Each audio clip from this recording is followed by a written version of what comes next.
It's harvest time, which at our house means that it's time for Beaujolais Nouveau.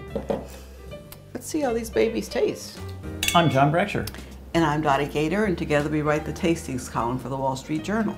So when we were young, we really loved Nouveau. It was just, it was an excuse for a party, and we did have parties. And then something bad happened to Nouveau. It got salty and yucky, and the prices went up.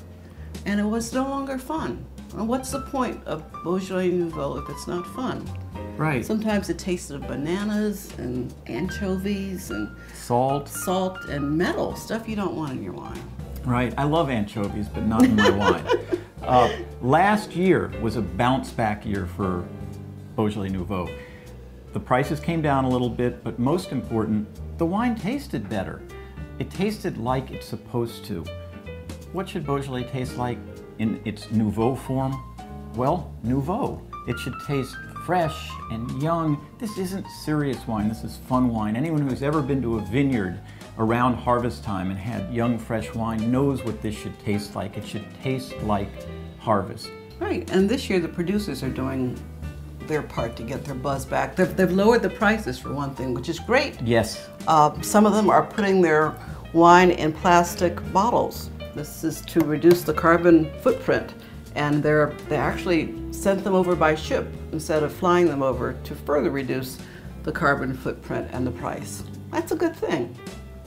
It's back to being a $10 wine. That's what Nouveau ought to be. It should definitely be a $10 wine. So we rushed out, as we do every third Thursday of every November, bought every Nouveau we could find to find out whether they're still focusing on quality, and we had them in blind flights, as we always do. And we're delighted to say that yes, indeed, quality is still up. Not as good as last year. Last year was really spot on, but quite good.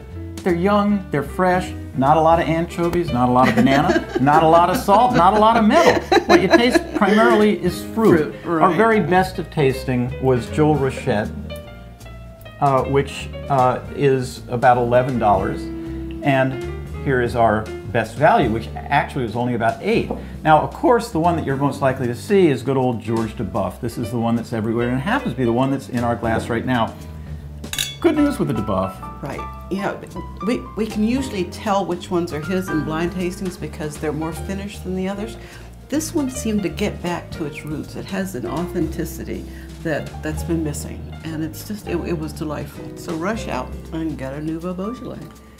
And be sure to look at wsj.com/tastings, where you can find our column and you can drop us an email.